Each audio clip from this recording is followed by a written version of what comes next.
On a tous notre part, on a tous ce que nous avons toutes et tous à faire pour arriver à cette délivrance totale et globale du monde de l'humanité. Il y a le dévoilement divin, cette délivrance de cet exil personnel que nous avons. Deuxième étape, la délivrance du peuple juif globalement. Et puis ensuite, nous l'avons dit, la délivrance de l'humanité tout entière. Dès l'instant où la divinité, la présence de Dieu, ce sera quelque chose de réel, de vécu à 100%, à 1000%. Une belle histoire. À Anvers, il y a la plus vieille imprimerie européenne qui a imprimé des textes sacrés de la Torah, du Talmud. Il y a eu quelques années, et quelques années de cela, une belle exposition, et les gens venaient du monde entier pour venir voir cette belle imprimerie ancienne. Et bien sûr, il y a des grands professeurs et des chercheurs qui étaient présents et qui ont décidé d'aller se rendre dans une yeshiva, dans une maison d'études qu'il y a là-bas à Anvers, un Bet Rabbad qui est tenu par le Rav Shabtai Slapatitsky qui rapporte cette histoire magnifique. Ils ont décidé d'aller voir un petit peu comment est-ce que ces textes-là, qui ont été imprimés dans cette ancienne imprimerie, sont vécus aujourd'hui, en 2000 et quelques.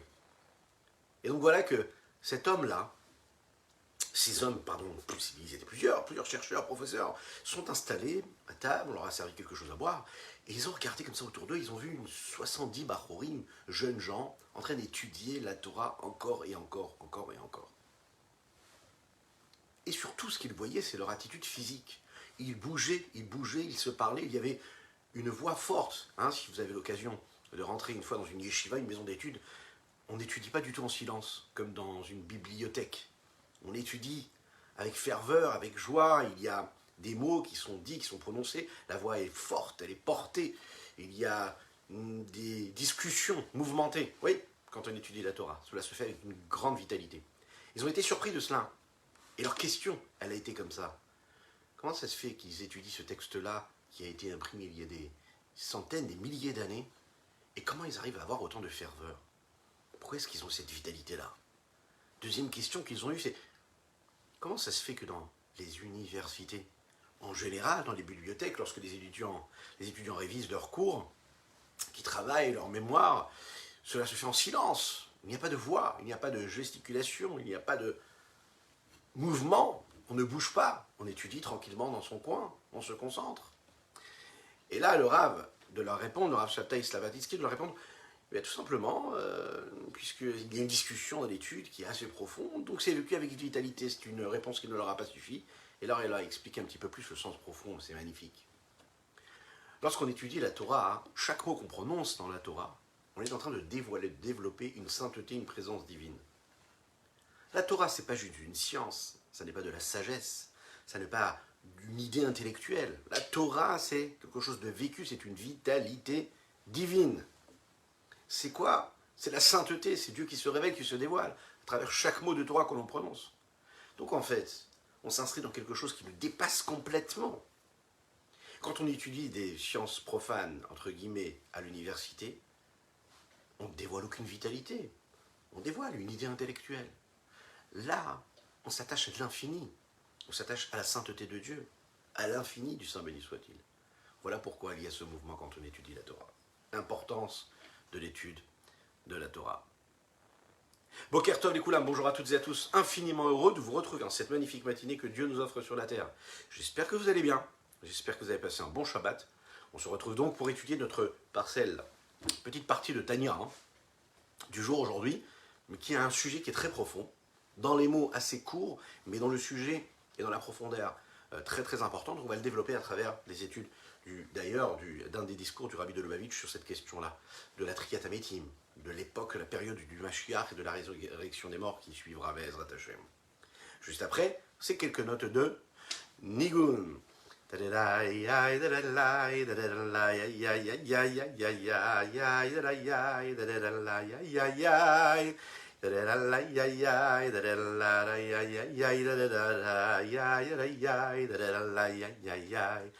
Ay ay ay ay ay ay מתי קהתימה לעיר שיפוצו מנותך חוצה תדעי ay ay ay ay מתי קהתימה לירשיפוצו מעיינות החוצה, מתי מתי מתי מתי קדימה. לירשיפוצו, מתי מתי מתי מתי קדימה. לירשיפוצו. Boker Tov à ceux qui nous rejoignent dans les différents réseaux. Je vous rappelle que nous sommes présents également en version audio, hein, si vous voulez, dans les replays, dans les différents réseaux sociaux, mais aussi, vous savez, en podcast, hein, sur Spotify, iTunes, etc., etc. Donc n'hésitez pas à vous abonner aux chaînes pour ne rien rater et partagez, vous prenez part à la diffusion de la Torah. Il y a donc toute cette période que nous allons vivre et les étapes qui nous amènent à cette délivrance totale. Yemot HaMashiach, la période du Mashiach et la résurrection des morts. Qu'est-ce que c'est ça? Eh bien, c'est le dévoilement du divin. C'est le dévoilement d'Akadosh Baruch Hu dans toute l'existence. Ce processus, nous l'avons dit, qui est fait de la délivrance de l'homme en particulier, de la délivrance et du dévoilement de Dieu en chacun et chacune d'entre nous, donc dans le peuple juif global, grâce à l'accomplissement des 248 mitzvot des commandements positifs qui correspondent aux 248 membres du peuple juif, d'accord, symboliquement qui représente tout l'âme Israël, tout le peuple juif. Et puis nous avons la dernière étape qui est celle de la Geoula Shlema, la délivrance totale pour l'humanité tout entière. Ce dévoilement-là qui va en réalité dévoiler, libérer toute cette présence divine, ces énergies divines, qui sont adaptées en fonction de chaque monde, des différents mondes spirituels comme le monde dans lequel nous vivons, et qui dépendent de cet enfermement qui a été voulu et causé par tout le processus de la matérialisation du monde et de la descente de ce monde-là petit à petit. Dans les différents domaines, nous voyons qu'il y a aussi cette forme-là de processus. On est capable de voir que quand par exemple une personne décide de dessiner quelque chose qu'il est capable de voir face à lui, il dessine, on peut imaginer, ça peut être simplement une scène qui est là, qui est réelle, ça peut être un tableau, il peut regarder un arbre dans une forêt, il peut regarder des petits oiseaux qui volent, il va s'arrêter, il va scruter, et il suffit de voir la façon avec laquelle le peintre ou le dessinateur est en train d'imaginer, de créer son œuvre. Il y a un mouvement qui se fait du regard jusqu'à sa feuille, ou bien jusqu'à cet endroit-là qu'il est en train de créer. Il regarde furtivement et tout de suite il va reproduire ce qu'il voit. Et si vous avez eu l'occasion de regarder ça, de le voir, on peut voir que le geste est très rapide. Il regarde à l'horizon et il écrit. Il regarde à l'horizon et il dessine. Il regarde à l'horizon et il dessine. C'est très très très rapide. Et il y a comme ça un mouvement qui se fait très rapidement. Il a besoin de regarder et de tout de suite retranscrire ce qu'il vient de regarder. Qu'est-ce qu'il y a à ce moment-là? En fait, à chaque fois qu'il regarde, il essaye de développer, de voir quelque chose, un petit détail qu'il n'avait pas vu avant. Et dans ce long processus-là, qui est très méticuleux, mais qui va être le plus précis possible, c'est ça qui va lui permettre de reproduire ce qu'il est en train de regarder. À tel point que la force du grand peintre ou du grand artiste, c'est de réussir à retranscrire et à dessiner des choses que même un homme normal qui serait passé dans cette scène n'aurait même pas vu. C'est parce qu'il est capable de voir les détails qu'il sera capable de retranscrire et de faire un tableau qui va être magnifique, qui va même, en réalité, sublimer ce qu'on est capable de voir, ce que n'importe qui serait capable de voir en passant devant. Ça, c'est la force de l'artiste qui va reproduire cela. Ce processus-là, hein, c'est un petit peu ce qu'on est capable de vivre aussi dans notre vie de tous les jours. Quel rapport y a-t-il? La vie d'un homme, elle est faite d'infinis détails, d'infinies petites choses, d'infinis moments de vie, d'étapes, de challenges, d'épreuves, des moments de vie qui pourraient paraître parfois insignifiants. Il y a ces moments de vie qui sont a priori stériles, pendant lesquels un homme, quand il regarde un petit peu sa vie dans un rétroviseur, il se dit, mais j'ai l'impression qu'il y a un pan de l'existence où, par exemple, j'ai rien vécu de particulier. Il ne s'est pas vraiment passé quelque chose. Pendant toutes ces années, pendant cette période de vécu, pendant cette période, quand j'étais un peu plus jeune, quand j'étais à l'école, quand j'étais un peu plus grand, quand je faisais des études, quand je travaillais, quand j'ai eu ce poste, quand je me suis marié, quand j'ai eu tel enfant, etc. On peut comme ça compartimenter et se dire, là j'ai eu l'impression d'avoir vécu un petit peu plus et là un petit peu moins. En réalité, le seul problème, c'est que il y a des moments de vie qui passent furtivement comme ça et malheureusement, on ne fait pas comme cet artiste-là. On n'est pas capable de voir chaque petit détail et comprendre que chaque petit détail de notre existence est en train de constituer et de créer cette magnifique œuvre d'art qui est la vie et la part que nous avons chacune et chacun d'entre nous dans ce monde-là, dans cette vie-là. En réalité, chaque petit détail a son importance. Le problème, c'est quel regard nous avons sur cela. Est-ce qu'on regarde comme ça, ou est-ce qu'on regarde ça comme un artiste qui fait ça comme il faut, et qui comprend que sa vie, c'est une œuvre très spéciale, qui ne serait même pas en mesure d'être vendue dans la plus belle des maisons d'œuvres d'art, et même pas en NFT. Vous l'imaginez un petit peu? Eh oui, parce que la vie d'un homme, elle est unique. Il vit une fois comme une ombre qui passe, et puis il laisse son empreinte ici-bas sur Terre, jusqu'à la venue de Mashiach. Parce que pendant tout ce processus-là, la seule chose qu'il va réussir à faire, c'est de dévoiler, de développer, de permettre à Dieu de résider et de se trouver là où il est, déjà, mais de manière dévoilée. L'Echaim. Est-ce que nous avons dit, déjà, que nous étudions pour la Refoua Shelema d'Avram Issim Ben Sultana, qu'Hachem lui envoie une Refoua Shelema, une guérison totale et complète, et que Be'ezrat Hashem, on puisse tranquillement danser et chanter avec lui très rapidement. Dites Amen ve Amen, il y a les miracles qui existent, donc il faut croire aux miracles, Be'ezrat Hashem. Alors il y a ces processus qu'on est capable de constater, de voir, on voit comment est-ce qu'il y a une évolution à travers toutes les étapes, et il y a celles qu'on n'est pas capable de voir. La plupart des gens, ce processus-là de délivrance, ils ne le ressentent pas véritablement. Ils ont l'impression, plus quand ils regardent leur vie, leur réalité, malheureusement, le négatif, les difficultés nous apparaissent de manière beaucoup plus franche, et donc, on est plus tenté vers l'abandon, vers le fait de baisser les bras, vers le fait de se dire que c'est pas possible, que de toutes les manières c'est une cause qui est perdue. Et de temps en temps, il y a des petits pics comme ça de solutions et d'espoir qui naissent. Mais globalement, en réalité, on est quand même dans une forme de pessimisme, malheureusement. Ici, on voit qu'en réalité, quand on parle de délivrance, c'est la raison pour laquelle ici on parle de Géoula, de délivrance, cette délivrance-là, c'est cette petite note-là qui nous permet de comprendre que tout ce que nous avons subi dans ces moments-là de difficulté, c'est en fait la représentation même de ce qu'est la galoute, l'exil. L'exil, c'est justement ça. L'exil, c'est pas obligatoirement d'être dans un exil où on a des chaînes et des barrières qui nous enchaînent, mais c'est être dans un exil qui nous fait perdre la conscience et le savoir et le discernement qui nous permettrait de voir en chaque détail un but en soi. Vous savez que pendant la période de Mashiach, il y aura, et il y a,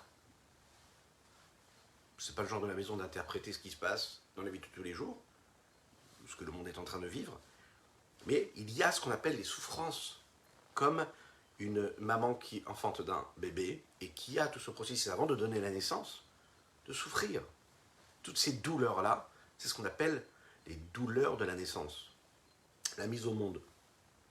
Et ce qu'on appelle aussi, quand tu auras Mashiach, révéler Mashiach. Toute cette période-là, il y aura ces douleurs-là qui vont enfanter, qui vont faire naître la venue de Mashiach, qui vont faire naître cette délivrance-là. Alors, on ne peut pas tous voir ce processus-là. On peut regarder comment le monde évolue à travers les belles actions, à travers la bienveillance. On peut se rendre compte parfois comment une belle action, eh bien, elle nous change et elle fait en sorte que notre part dans le monde prend réellement de l'importance. On se dit, oui, quand j'ai fait telle ou telle chose, je sens que ma part dans le monde, elle a été accomplie. Je sens que j'ai fait quelque chose de positif. Je sais que j'ai apporté quelque chose. Il y a parfois ces gestes qui nous paraissent insignifiants, qui ont en réalité aussi de l'incidence. Parfois, c'est écrit en gros dans le mur, sur les murs, et parfois, c'est pas du tout écrit. Parfois, c'est écrit, mais avec une petite étoile. On n'est pas capable tous de voir, de scruter, de discerner ce qui est en train de se passer. Mais souvent, nos petits gestes ont un impact qui est énorme et qui est immense sur le grand processus qu'est la délivrance et la libération de cet exil-là, qui nous amène vers la venue de Mashiach. Parce qu'il faut le savoir. Tout le but essentiel de la période de Mashiach et de la résurrection des morts, c'est le dévoilement de Dieu. Dès l'instant où on prend ça comme un leitmotiv, et qu'on se demande à chaque fois dans ce à quoi nous pensons, de ce que nous allons dire, de ce que nous allons faire de notre vie, de notre quotidien. Qu'est-ce que ça va pouvoir faire et en quoi ça va permettre à Dieu de se dévoiler un petit peu plus, d'être présent un petit peu plus. En quoi ce que je vais faire, les décisions que je vais prendre, mon attitude, mon état d'esprit, va avoir une incidence sur le dévoilement de Dieu, sur la présence de Dieu, sur la conscience de Dieu, de l'infini du Saint béni soit-il ici-bas sur terre. Dès l'instant où je serai capable de me poser cette bonne question et de trouver surtout la bonne réponse, alors à ce moment-là, je saurai que ma part dans les mondes, eh bien, je suis en train de la saisir et je suis en train de vivre avec et en cette part-là. Le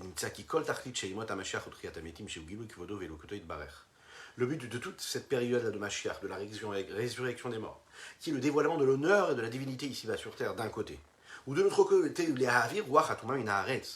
de faire disparaître tout ce souffle, cet esprit d'impureté qu'il y a sur terre. Talouille, tout cela dépend de qui? D'un côté, ça dépend de cette divinité qui va être attirée et de la lumière de l'infini du Saint béni soit-il, qui est donnée à l'âme vitale que nous avons toutes et tous en nous, qui nous permet d'avoir cette énergie physique, chez Bichlalut Israël, qui se trouve dans le peuple juif en général, Bechol Remachevaria, parmi ces 248 membres, grâce à quoi l'idée Kiyuma Kol Remach Mitzvatase, quand nous accomplissons les 248 mitzvot, commandements positifs de la Torah, quand chacune et chacun d'entre nous on accomplit 248 mitzvot positifs. Alors qu'est-ce qu'on fait? On est en train de dévoiler la présence divine qui se trouve dans les 248 membres, et de manière globale dans toute la partie du monde, dans le monde entier. Donc tout le monde va être touché par ce que nous avons produit. D'un autre côté, on fait disparaître tout esprit d'impureté qu'il y a, c'est-à-dire bishmirata kol shosa mitzvot lotaase, quand on va faire attention de ne pas tomber dans les 365 interdits et surtout de ne pas enfreindre ce que Dieu nous demande, chez Loïnekum Mena, de façon à ce qu'en réalité les 365 nerfs et artères symboliquement ne s'abreuvent pas et ne se nourrissent pas de ces énergies-là qui seraient en réalité, qui sont des énergies qui sont négatives et qui se sont, elles, nourries de l'énergie de quoi? De la gdusha, comme nous l'avons dit dans notre dernier cours, puisque l'impureté, c'est comme ces parasites-là qui se nourrissent des forces de la sainteté de la gdusha. Et nous, chacune et chacun d'entre nous, à chaque fois qu'on fait en sorte de ne pas tomber, de ne pas franchir la limite, de ne pas accomplir quelque chose d'interdit, eh bien à ce moment-là, on a fait en sorte que l'énergie, on n'a pas nourri les forces de l'impureté. L'impureté, elle va se désintégrer toute seule. Comment elle se désintègre? Quand on ne la nourrit pas. Et de quelle façon on ne nourrit pas l'impureté, les forces de l'impureté sur Terre, le négatif, les forces néfastes? Et bien comment? En ne franchissant pas la mauvaise ligne. Tout simplement. En se maintenant, en respectant les interdits de la Torah, avec méticulosité. Et là, de cette façon-là, on arrive à quoi?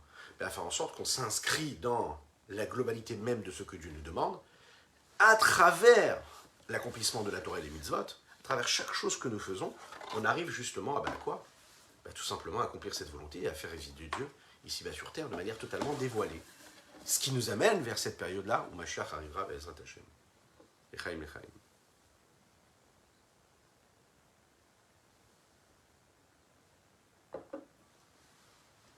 Ce qui nous amène vers le développement d'un autre sujet, qui est le sujet très important que nous avons abordé ici, de la résurrection des morts, de la Triat Hametim, et comprendre un petit peu ce que cela veut dire.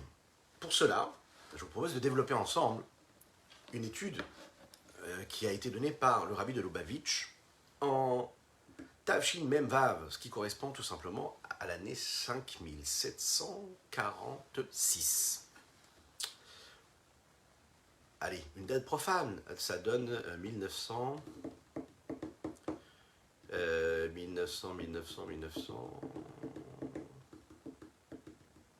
80 quelque chose. Ouais, environ. Je vous donnerai la date exacte. En tout cas, ce qui a été dit par le rabbi de Lubavitch, dans un Mahamar qui est intitulé Lehavin Inyan Triat Hametim. Comprendre quel est ce sujet-là de la résurrection des morts. Il est dit comme ça dans la Mishnah, une Mishnah que nous prononçons, qui dit Kol Israël Yeshlaim Chelek L'Olam Haba. Chacune et chacun d'entre nous avons une part dans ce monde futur. Qu'est-ce que cela veut dire? Le point essentiel de ce qui va être développé ici, c'est comprendre comment le dévoilement divin d'Akadosh Baruch Hu, il va être si extraordinaire au moment de Triat Hametim, bien plus qu'il ne l'est aujourd'hui. Il va y avoir d'abord le dévoilement de Dieu pendant ce que nous appelons la période du Gan Eden, la période de Mashiach, et ensuite il y aura un dévoilement qui sera encore beaucoup plus conséquent au moment de la résurrection des morts. Pour comprendre le dévoilement qu'il y avait à cette époque, et qu'il y aura à cette époque, on va développer ce qui est dit au sujet de Triat Hametim dans la Mishnah. Et c'est une Mishnah qui dit comme ça, que chacun et chacune d'entre nous, nous avons une part dans le monde futur. Qu'est-ce que ça veut dire, le monde futur? Il y a différentes façons d'expliquer. Le Rambam Maïmonide nous dit que c'est le Gan Eden. D'accord? C'est un monde qui existe déjà maintenant. Et dans ce monde-là, la Neshama, en réalité, l'âme de chacune et chacun, reçoit une forme de salaire. Ce salaire-là, il est posé un petit peu comme dans une boîte. On le garde bien au chaud. Et dès l'instant où il quitte ce corps-là, physique et matériel, eh bien, tout de suite, il peut profiter de ce salaire qui lui a été mis de côté pour son âme quand il a accompli une bonne action pendant ce monde-là, pendant cette vie-là. Pourquoi est-ce qu'il est appelé Olam Haba, monde futur? Parce qu'en fait, en réalité, c'est un monde qui vient et qui prend toute son importance précisément après ce monde d'ici-bas. Donc c'est un monde qui existe maintenant, parallèlement ici, mais qu'on ne peut pas, duquel on ne peut pas profiter. Mais dès l'instant où l'âme se sépare du corps, alors à ce moment-là, on peut profiter. Le Ramban, lui, Nachmanide, lui, il dit non. Il pense que le Olam Haba, quand on dit que chacun et chacune d'entre nous, nous avons une part dans le monde futur, c'est quoi? C'est Triat Hametim. Ça veut dire la résurrection des morts, c'est ce qui viendra bien après, le moment où il y aura le dévoilement de Mashiach. Et c'est à ce moment-là qu'il y aura donc vraiment la récompense totale de tout ce que nous avons pu faire ici-bas quand l'âme était habillée dans le corps physique. On sait que quand on dit Olam Haba, on parle du monde de la résurrection. Comme il est dit juste après dans la Mishnah, le Rabbi le dit ici,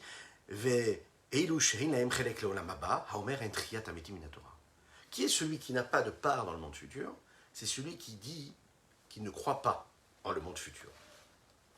Pourquoi?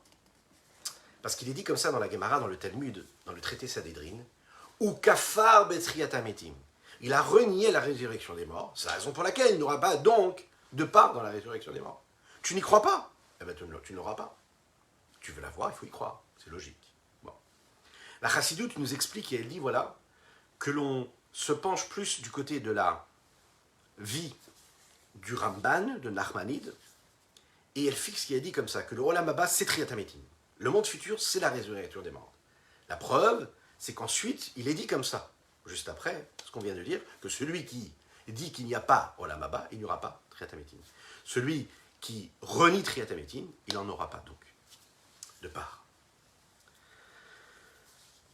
Ceci étant dit, le Olam Haba qui est rappelé ici dans la Mishnah, donc Kol Israël Ishlem Chelek le Olam Haba, tout Israël a une part dans le monde futur, cela doit dire donc, veut dire que chacune et chacun d'entre nous, nous avons une part dans Triat Hametim, quand on y croit.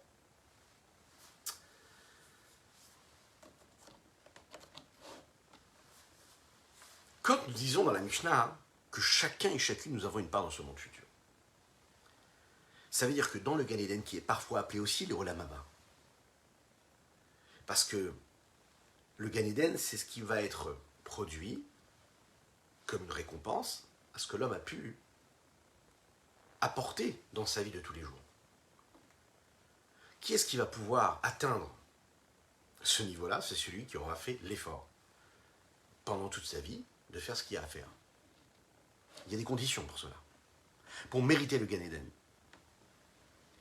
Kol Israël, a priori, on sait que le Gan Eden, pas tout le monde peut l'avoir, puisque celui qui agit comme il faut, lui, méritera le Gan Eden. Celui qui n'agit pas comme il faut, a priori, n'a pas le Gan Eden.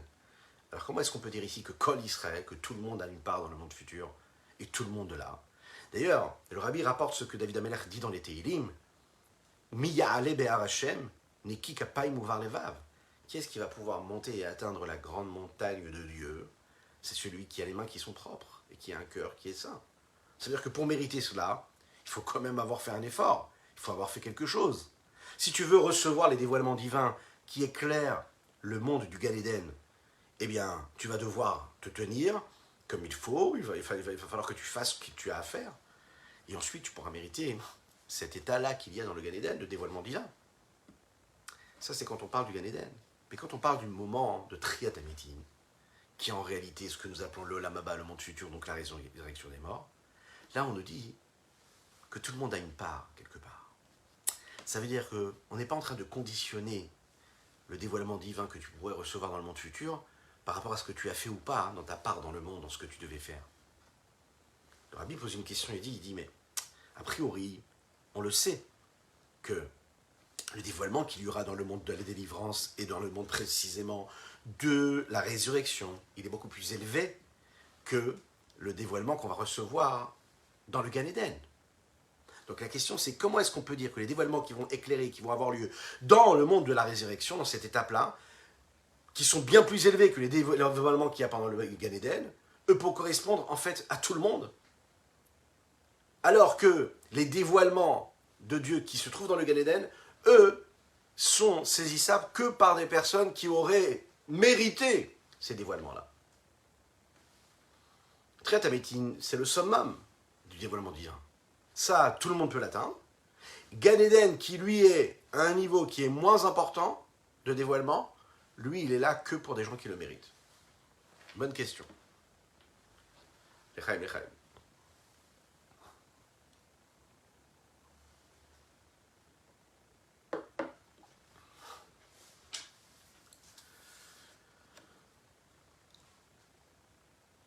La preuve, c'est que nous voyons qu'à notre époque, déjà maintenant, le Gan Eden existe déjà.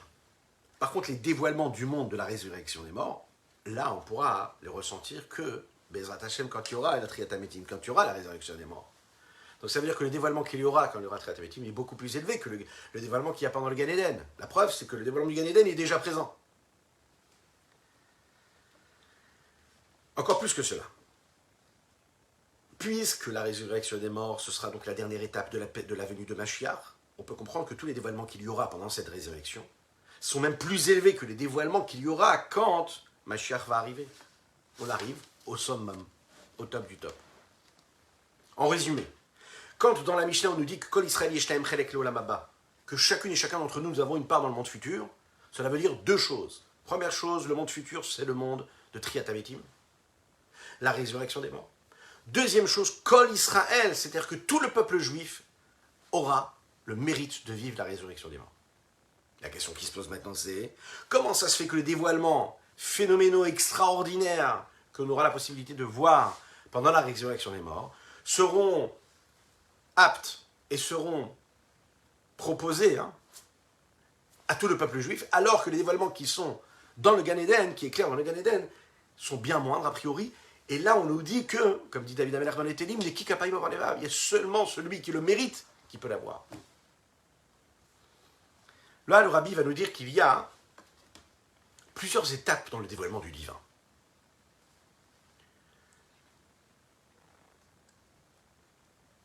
Dans la Tefila, le Shabbat, nous le disons, Ein aroch lecha Hashem Elokeinu ba'olam hazeh, ve'ein zulatecha malkeinu lecha ha'olam haba. Si on regarde bien dans le texte, on va se rendre compte qu'il y a dans ce texte de la Tefila le processus et les 4 étapes qui nous amènent vers le dévoilement divin qu'il y aura lorsque Mashiach arrivera. Ces 4 sujets-là nous font reflètent 3 éléments, 4 éléments, pardon. Première chose, le Olam Hazeh, le monde ici-bas. Deuxième niveau, Gan Eden. Troisième niveau, Yemot HaMashiach, la période où Mashiach arrivera. Quatrième niveau, la Triyat HaMetim, la résurrection des morts. Première étape, regardons dans les mots, c'est très intéressant. Pour ceux qui ont un sidour, n'hésitez pas à regarder ça dans les mots, c'est très intéressant. Il n'y a pas comme toi, Dieu, Hachem, notre Dieu dans ce monde-là. Ça veut dire que c'est le dévoilement de Dieu tel que Dieu apparaît ici-bas. Et qui, bien sûr, c'est un dévoilement qui n'a aucun rapport, qui est sans commune mesure avec les limites du monde dans lequel il rayonne et il se dévoile. La preuve, c'est que le monde dans lequel il rayonne, c'est un monde qui existe, qui est, et la divinité qui éclaire, elle est bien plus élevée et bien plus infinie que le monde dans lequel il y a ce dévoilement qui existe. La preuve, c'est le langage qu'on emploie ici. Ein aroch lecha Hashem Elokeinu. Qu'est-ce que ça veut dire aroch? Aroch, ça veut dire qu'il n'y a rien qui peut être mesuré à ce que tu es toi, Dieu, dans ce monde-là. Il n'y a aucune force, aucune créature qui pourrait être imaginée, qui pourrait nous permettre de déceler, de voir une forme de ressemblance, de concomitance. Ça nous apprend quelque chose, ça nous apprend que le dévoilement qu'il y a ici dans ce monde-là, il se fait, il produit en fait une forme de bitoul, d'annulation, d'abnégation, de non-existence quasiment. Se mettre complètement de côté. Ça veut dire que cet état-là d'annulation totale, qui vient comme une conséquence de ce dévoilement qui éclaire dans ce monde, il n'est en réalité qu'à un niveau de En-Aror. Qu'est-ce que ça veut dire un niveau de En-Aror? C'est-à-dire qu'il n'y a pas de comparaison entre ce monde-là ici-bas et le monde futur. Et le dévoilement divin. C'est pas parce qu'il y a le dévoilement d'Akadosh Baruch Hu sur ce monde, dans ce monde-là que je peux comparer les deux et dire ah lui il est meilleur que celui-ci. On parle vraiment de deux choses complètement différentes. Et là on parle de l'infini et là on parle de quelque chose qui n'existe pas. Maintenant, comme ces deux éléments qui ne peuvent pas être comparés, donc le monde continue de nous apparaître comme quelque chose d'existant. Vous comprenez? Ça veut dire en réalité,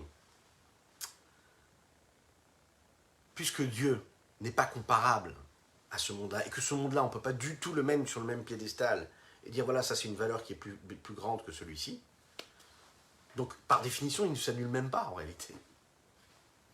C'est-à-dire, ou il ne l'est pas, et on ne peut pas dire qu'il l'est et qu'il s'annule. L'Echaim.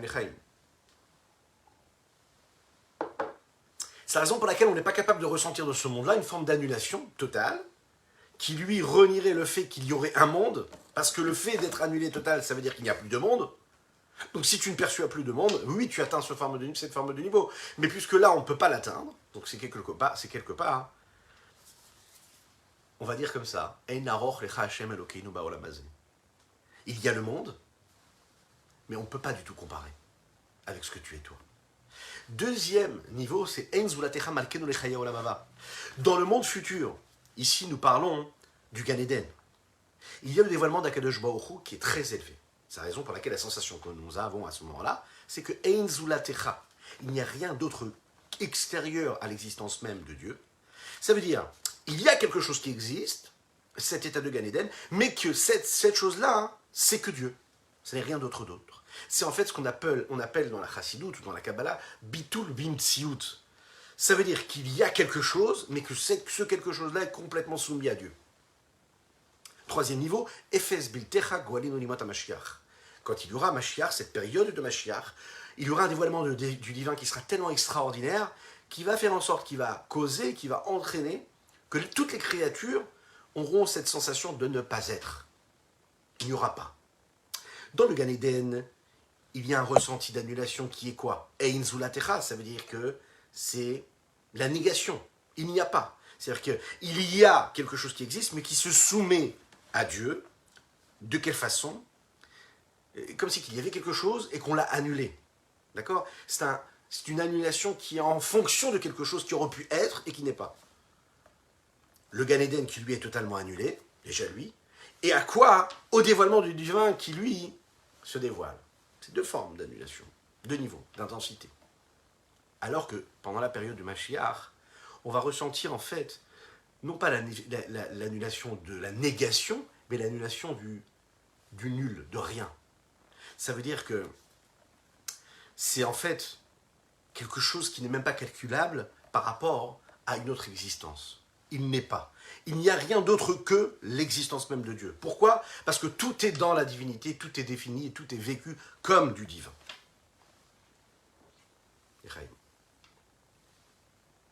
Ce qui nous amène à la quatrième étape, qui est décrite ici dans le texte.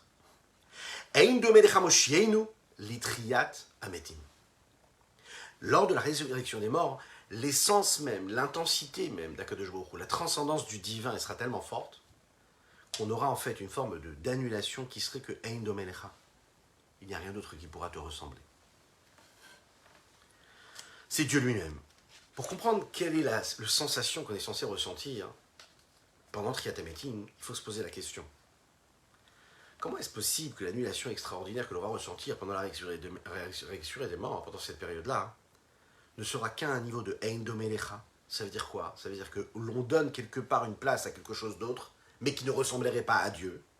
A priori, cette annulation-là que l'on va ressentir dans ce monde-là, c'est une annulation qui correspond plus à Ein Aroch Lecha. Ça veut dire que il y a quelque chose, l'annulation que je ressens ici-bas, elle correspondrait à quelque chose qui pourrait être face à moi, mais que je ne vois pas du tout, puisque je constate qu'il n'y aurait que Dieu, et que moi je ne pourrais pas ressentir. L'explication, elle est comme ça. Pendant la Triyat Hametim, pendant la résurrection des morts, l'essence même de Dieu va se dévoiler. Donc on pourra comprendre comment l'existence même de la créature, qui se sent exister sans aucune cause, sans aucun système de cause à effet, par exemple, sans rien qui entraîne et qui cause la raison pour laquelle il est parce qu'il est. Et à ce moment-là, d'un côté, l'existence du monde va rester ce qu'il est, mais en même temps, il va ressentir ce qu'il est, c'est-à-dire il va se sentir exister en tant que quelque chose d'indépendant, mais en même temps, il sera quand même en mesure de recevoir et d'intégrer une forme d'infini et de devenir donc le réceptacle à la vérité divine, au point de ressentir que toute la vérité de ce qu'il est, c'est la vérité de Dieu. Ça veut dire l'existence de Dieu. En réalité, c'est une chose et son contraire. L'existence de ce monde matériel, c'est l'existence de Dieu véritablement. Et c'est cette contradiction a priori dans laquelle nous vivons qui nous fait comprendre en réalité comment on peut être en même temps en exil et en même temps vivre la délivrance. En même temps vivre le projet et en même temps savoir que Mashiach il peut venir d'un moment à l'autre. En même temps savoir qu'on doit s'inscrire selon les lois de la nature et en même temps savoir que ce qui transcende les lois de la nature, c'est l'infini du Saint béni soit-il qui dépasse les lois de la nature.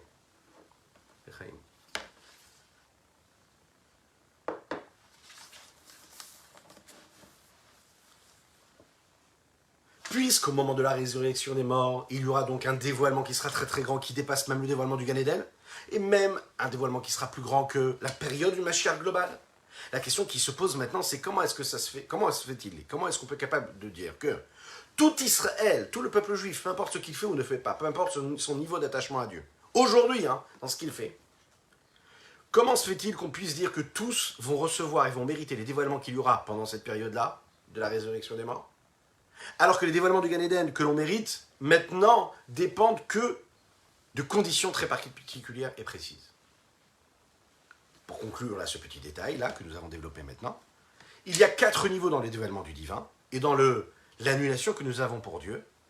Un, dans le monde, dans ce monde-là, ici-bas, c'est l'annulation de l'être. 2, le Gan Eden, deuxième niveau, c'est l'annulation de l'existence en tant que négation, il n'y a rien. Troisième niveau, c'est la période où Mashiach arrive, c'est le fait de s'annuler au point d'être nul. C'est pas rien, c'est nul, ça veut dire que rien, c'est il y aurait quelque chose, mais qui s'annule. Là, il n'y a même pas quelque chose. Et Triyat Hametim, c'est le niveau de la résurrection des morts, qui est une période qui va permettre le dévoilement, où on pourra voir et percevoir comment l'existence même du monde ici-bas sur Terre matériel, c'est en fait quoi? Dieu lui-même. Transcendance totale.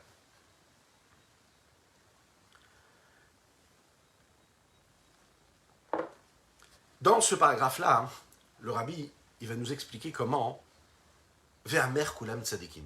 À la fin de la tefila, de la prière, tous les jours, 3 fois dans la journée, à la fin de Shacharit, de Mitra et de Harvit, on le dit. Ve'amer kulam tzadikim. Ton peuple, tout ton peuple, sont tous des tzadikim, des justes. Ici, il va nous expliquer pourquoi le salaire que nous avons dans le Gan Eden, il est réservé à celui qui est Neki Kapayim ou Barlevav, celui qui a les mains propres et qui se comporte comme il faut.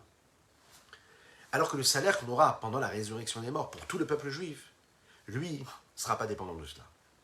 Il va poser la question et se dire, mais comment est-ce que le pasuk Ve'amer kulam tzadikim, c'est-à-dire que tout ton peuple, ce sont des tzadikim, donc qui accomplissent les mitzvot, peut aller ensemble avec la fin du pasuk qui dit Netzer mata aïma seyadai, ceux qui font justement les mitzvot. Comment est-ce que ceux qui font justement les mitzvot peuvent être comparés à ceux qui pourraient ne pas le faire? Au point de recevoir quelque chose qui ne dépendraient pas de leurs actions. Donc, quelque part qui permettrait de faire prendre conscience de l'importance et de la valeur de la neshama, de l'âme de l'homme, bien avant qu'il ait accompli telle ou telle mitzvah. Ça veut dire, pour ce que tu es déjà à un niveau. Peu importe que tu aies fait ou que tu n'aies pas fait, parce que tu as en toi une parcelle divine, tu as quelque chose de si particulier.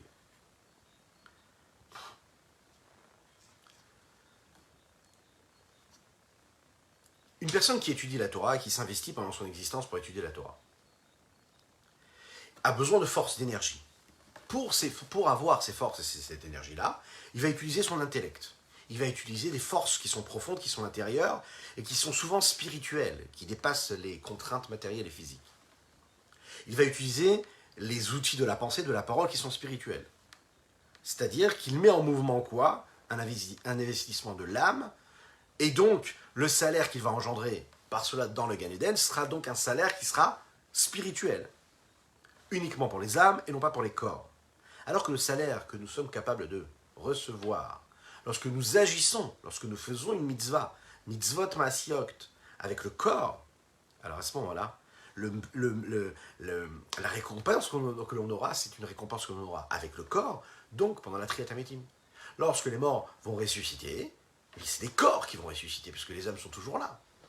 Et ces corps-là qui ont agi et qui ont fait, eux vont ressusciter. Et puisque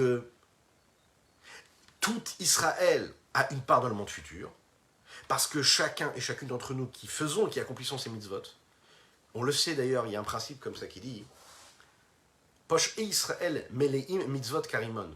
C'est dit dans la Gemara Iruvin, également dans le traité Chagiga, que même celui qui faute dans le peuple juif, il est rempli de mitzvot comme la grenade est remplie de petits grains. Donc, il accomplit, donc il a fait des mitzvot. Il a fait ses mitzvot de manière concrète, physique, pas seulement à travers l'étude de la Torah où il a mis en mouvement des outils spirituels qui ont généré une récompense spirituelle du Gan Eden.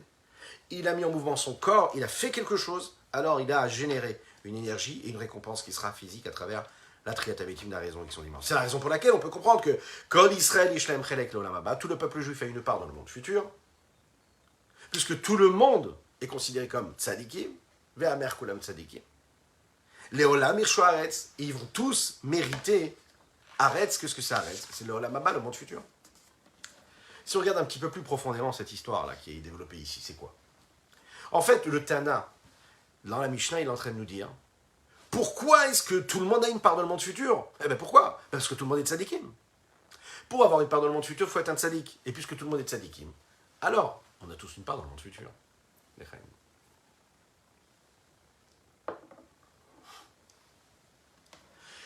La Gemara nous raconte comment Rabbi Hanina bar Papa avait l'habitude de faire une mitzvah toutes les nuits. Quelle était cette mitzvah-là ? C'est qu'il allait donner la tzedaka pendant la nuit aux pauvres, en cachette, de façon à ce qu'ils n'aient pas honte de recevoir ce qu'on leur donnait. Il ne donnait pas comme ça, devant la personne. Pendant la nuit, il allait déposer une petite enveloppe afin qu'ils puissent avoir. On raconte aussi cet homme-là, qui a vu son prochain qui était en train de courir. Il lui a posé la question, il a dit « Mais pourquoi est-ce que tu cours ?» Et l'autre a répondu « Je cours pour accomplir une mitzvah. » Quelle était cette mitzvah-là ? D'apporter de l'argent à un pauvre. De lui redonner de la vie, de le faire revivre. L'explication, elle est que quoi ? Quand on donne la tzedaka, on est en train d'inclure toutes les mitzvot. Pourquoi ? Quand il lui a posé la question, pourquoi est-ce qu'il a... Il a dit « Où est-ce que tu cours comme ça ?» Il a dit « Je vais faire la mitzvah. Je vais faire une mitzvah. » Mais pourquoi il n'a pas dit « Je vais faire la tzedaka ?» Parce que la tzedaka s'appelle la mitzvah. On sait que toutes les mitzvot sont appelées de la tzedaka. La preuve, c'est que dans la Torah, il est dit comme ça, stam mitzvah, et mitzvah tzedaka. Quand on dit mitzvah dans la Torah, on parle de la mitzvah de la tzedaka. C'est la raison pour laquelle, de la même manière que la tzedaka, elle englobe et elle inclut toutes les autres mitzvot. Alors ceux qui accomplissent les mitzvot sont aussi appelés des tzadikim. Et puisque nous disons ce principe-là, que tout le peuple juif, même celui qui faute, même celui qui n'accomplit pas la mitzvah comme il faut, celui qui accomplit la mitzvah comme il faut, ils sont tous remplis de mitzvah à la preuve, parce qu'on dit Ve'amer kulam tzadikim, que tout ton peuple, c'est un peuple qui est considéré comme des tzadikim. Ça veut dire que les mitzvot, elles remplissent toute notre existence, même si parfois on a l'impression de faire complètement autre chose d'être pris par autre chose. Mais notre vie, en réalité, la seule chose qu'on a envie, c'est de faire des mitzvot. C'est de nous attacher à Kadosh Baruch Hu. À l'inverse de la Avera. La Avera, c'est-à-dire faire l'inverse de la volonté de Dieu, qui, elle, est faite, on va dire, dans une dimension qui serait beaucoup plus mensongère et extérieure et superficielle, même si un juif ne l'a fait. En fait, il ne le fait pas avec tout son être. Même une Avera qui est faite, elle n'est pas faite avec toute la conviction. Il fait la Avera parce qu'il a été tenté, parce qu'il est tombé, que Dieu nous en préserve. Mais il ne la fait pas avec tout son être. Alors que quand il fait la mitzvah, il y met 100% de tout ce qu'il est, tout ce qu'il représente. Il n'y a que les mitzvot qui, elles, sont profondes, qui sont la vérité du juif, qui peuvent remplir complètement ce qu'il est. À tel point que même un juif qui a fait une Avera, qui n'a pas fait Teshuvah, il peut continuer à se remplir de mitzvot. Il peut continuer à être plein de mitzvot. C'est pas parce que tu as fait une Avera maintenant, que Dieu nous en préserve, que toutes les mitzvot que tu as fait avant, ou que toutes les mitzvot que tu vas faire après, vont disparaître. Pas du tout. Il y a différents canaux. Et il y a le canal des mitzvot et le canal des Averot, qu'on espère le moins possible utiliser. Mais au même moment, tu as fait une Avera. Juste après, tu peux faire une mitzvah. C'est pas grave. Ton attachement à Dieu et le fait que tu sois rempli de l'entité même du dévoilement du divin est toujours aussi présent, est toujours présent, est toujours là. Ce qui représente ton existence, ce que tu es véritablement, ta part dans le monde, ta part dans ton existence, le point essentiel et le plus profond qu'il y a dans ton âme s'exprime à travers la mitzvah. Puisque la Avera, elle est faite uniquement avec les forces et les potentiels superficiels et extérieurs, que ce soit par l'action, que ce soit par la parole, que ce soit même par la pensée, qui ne sont pas à ce moment-là des outils qui représentent l'essence même du juif, mais que des moyens d'expression de quelque chose de négatif. Donc même si l'action, elle a été accomplie et accompagnée d'un sentiment, d'une émotion qui vient du cœur, ou d'une conscience, ou d'une analyse intellectuelle qui, a priori, reflèterait la profondeur de l'âme de chacune et chacun, non, c'est pas pareil. Quand tu fais une mitzvah, c'est tout ton être qui fait la mitzvah, même la profondeur de ton âme. Quand tu fais une avera, pas du tout. Parce que la profondeur de l'âme d'un juif, qu'il le veuille ou pas, c'est comme ça. C'est de ne pas faire l'inverse de la volonté de Dieu. Ah, maintenant je suis en train de faire l'inverse de la volonté de Dieu, que Dieu nous en préserve. Eh bien, je suis en train d'utiliser en réalité que mes forces, mes potentiels, mes énergies et mes outils, que ce soit corporel, physique, intellectuel, émotionnel, extérieur et superficiel. Ça n'est pas toute mon âme, la profondeur de mon être qui est mis ici à contribution. C'est la raison pour laquelle on te dit que tu peux faire tes chouvas sur une avera que tu as fait. Et tu peux faire tes chouvas sur l'avera que tu as fait, mais tu ne peux pas regretter la mitzvot que tu as accomplie. Un juif, il fait une mitzvah, il dit « Ah, je regrette la mitzvah que j'ai faite. » Qu'est-ce qu'on fait là-haut? Est-ce qu'on comptabilise cette mitzvah comme une mitzvah? On dit « Ah ben non, il a regretté d'avoir fait une mitzvah. » Eh bien, on retire sa mitzvah. Ok, tu as fait telle et telle mitzvah. Tu regrettes. Ah, j'aurais pas dû faire cette mitzvah. Ah ben non. Ce que tu as engendré en faisant cette mitzvah, ça reste là. Le dévoilement du divin, il est réel. Tu t'es levé le matin, tu as fait ta tefila, tu as mis les téfilines. Ok? Au moment où tu as mis les téfilines, tu as dit je m'attache à Dieu, j'attache mon cerveau, j'attache mon cœur à Dieu. Parfait. Tu finis ta tefila, tu vas faire complètement autre chose. Bon. Au moment où tu as fait la tefila, tu as dévoilé Dieu. Après, tu as fait complètement l'inverse, que Dieu nous en préserve. Est-ce que ça veut dire que le dévoilement de Dieu que tu as produit avant, il disparaît? Non. Donc tu ne peux pas regretter les bonnes actions. Mais par contre, tu peux regretter les mauvaises actions. Et que quand tu fais tes choix, et qu'on accepte ta teshuva, ton retour vers Dieu, pour la vera que tu as accomplie, eh bien là, on retire le mal que tu as pu engendrer. Et c'est ça qui est génial. Deux petites histoires qui nous permettent de comprendre un petit peu plus quelle est la vérité du juif quand il fait une mitzvah. Et comment, à travers la mitzvah, on voit le juif en vrai. Et quand il fait une avera, c'est pas le juif en vrai. C'est une forme d'expression qu'il pourrait avoir parfois, les chaim.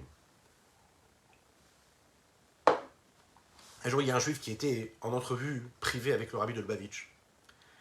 Et il a dit comme ça au rabbi, il a dit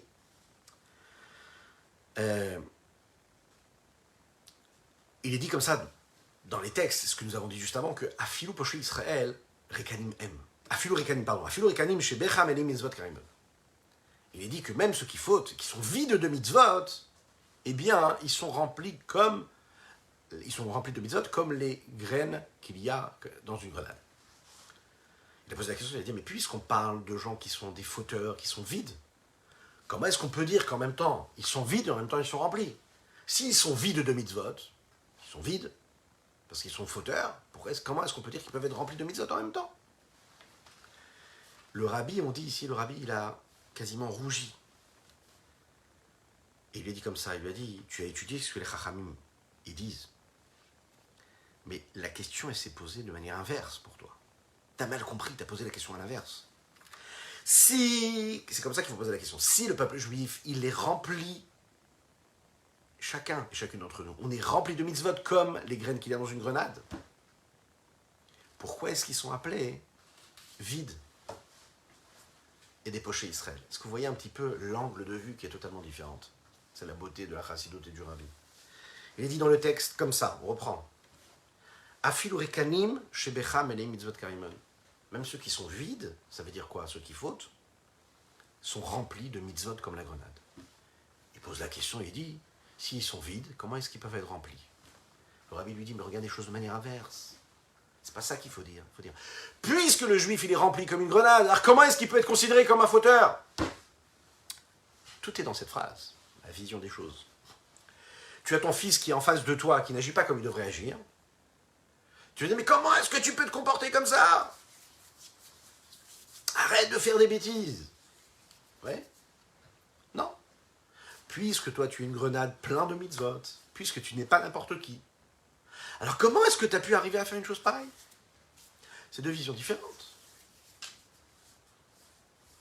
Puisque la vraie vérité du juif, c'est quoi? C'est les mitzvot qui le remplissent complètement dans sa profondeur, dans toutes les pores de son âme, de son être. La question qui se pose, c'est pourquoi est-ce qu'il est appelé vide? Puisqu'un juif, par définition, sa vérité vraie, c'est quoi? C'est le dévoilement du divin. Pourquoi est-ce qu'il peut être appelé vide? Deuxième petite histoire que l'on peut rapporter ici, Lechaim. Un juif qui est venu une fois pour rencontrer le rabbi en entrevue privée, il a rencontré juste avant cette entrevue-là un groupe de chassidim, d'élèves du rabbi. Et parmi ceux-là, il y avait un grand mashpé, un grand rave, qui a influencé énormément, qui s'appelait Rav Shmuel Alav Shalom Levitin. Et parmi ce que ce mashpé a dit à ce juif-là, il lui a dit, sache une chose, la vérité d'un juif, c'est la vérité. Et le mensonge d'un juif, c'est un mensonge. Ça veut dire quoi? Je répète la phrase. La vérité du juif, c'est la vérité. Et le mensonge d'un juif, c'est un mensonge. Et ce n'est pas son mensonge. Quelle est la différence? La vérité du juif, c'est la émouna, la foi profonde qu'il a, qui est ancrée en lui, qu'il le veuille ou non. Peut-être qu'il est un peu croyant. Même si parfois il donne une expression à cette foi-là, assez biaisée, assez éloignée de la vérité. Peut-être qu'il ne vit pas à travers cette vérité-là. Mais il est cette vérité-là. Et c'est indéniable, il ne peut pas changer cela. Peu importe ce que tu fais, ce que tu penses, ce que tu dis, peu importe. Peu importe. Ce que tu es toi, ça ne pourra jamais changer ça. Tu es celui que tu es. Tu es rempli de cette présence divine. Alors que le mensonge d'un juif, ça veut dire le fait de ne pas faire ce qu'il faut, le fait de mépriser, le fait de dénigrer la Torah, par exemple, Chas v'Shalom, ou de ne pas faire ce qu'on doit faire, ce qu'on devrait faire, qui pourrait nous paraître comme étant ce que ce juif est, même s'il ne fait pas ce qu'il faut, eh bien sache que ça c'est un mensonge. Le temps passe et il fera disparaître le mensonge, comme en général. Le mensonge, à un moment, disparaît. La seule chose qui tient, c'est le émet. C'est la vérité.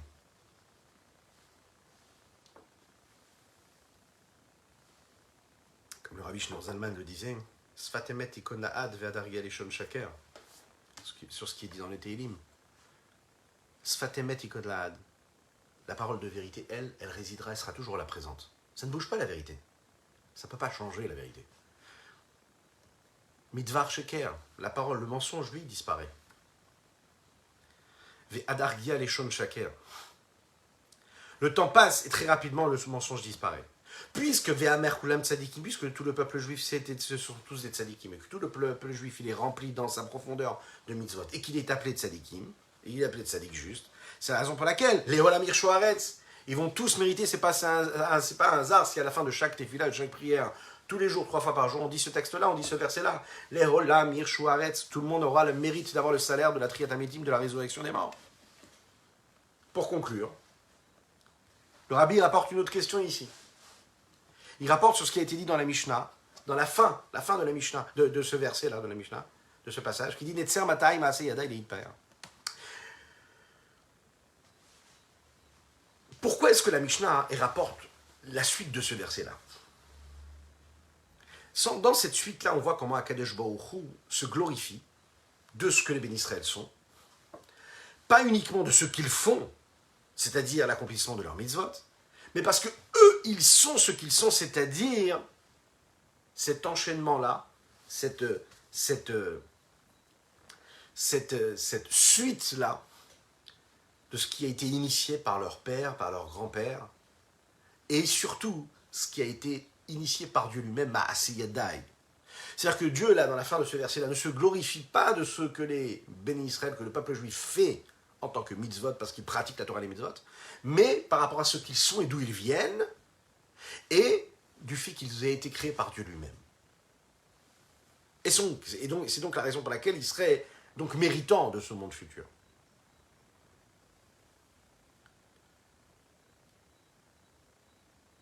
En fait, l'essence même de l'âme, qu'Akadosh Baruch Hu a créée de ses propres mains, sa valeur qu'elle a aujourd'hui, c'est que elle est ce qu'elle est, non pas parce qu'elle fait, mais parce qu'elle est. Donc peu importe si tu as fait une mitzvah ou pas, peu importe ce que tu fais, ce que tu pratiques dans ton existence, parce que tu es celui que tu es la création de Dieu, la parcelle divine de Dieu, alors tu es tranquille. C'est quand même une question. Pourquoi est-ce que le rabbi pose cette question? Pourquoi est-ce qu'il dit, le Tana, le maître, il rapporte ça ici, dans son texte?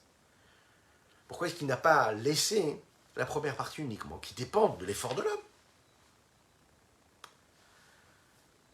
A priori, il y a une contradiction entre le début et la fin du verset. Dans le début du verset, on nous dit que tout le peuple juif, il est quoi? Il a le mérite d'avoir une part dans le monde futur.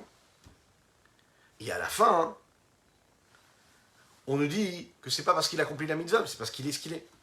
Au début, on comprend que les bénis Israël sont méritants du monde futur, c'est-à-dire de la résurrection des morts, parce que Ve'amer Kulam Tzadikim, parce qu'ils accomplissent tous les mitzvot. De la fin du verset, on comprend que le salaire, il vient parce qu'on est ce que nous sommes. Savoir quoi? Qu'on a été créé par Dieu. C'est-à-dire, avant d'avoir fait ce que nous avons fait. Un peu comme des enfants qui sont aimés par les parents, peu importe ce qu'ils font. Donc, il nous faut comprendre. Pourquoi est-ce que les bénis Israël, le peuple juif, a le mérite de recevoir ce salaire, a le mérite de recevoir les dévoilements extraordinaires qu'il y aura au moment de la résurrection des morts? Est-ce que c'est parce qu'ils ont accompli les mitzvot? Ou est-ce que c'est parce qu'ils ont en eux une âme divine? Et cette âme divine, elle est présente chez chacune et chacun d'entre nous. Voilà ce qu'on peut dire aujourd'hui. Be'ezrat Hashem. Demain, on développera encore un petit peu plus cette notion-là, avec l'aide de Dieu. Je vous souhaite une excellente semaine, une excellente journée. Continuez d'éclairer le monde. Et Be'ezrat Hashem, Akadosh Baruch Hu fera en sorte que ce monde-là nous mènera vers la délivrance totale, la libération totale de l'homme, du peuple juif et du monde. À très bientôt.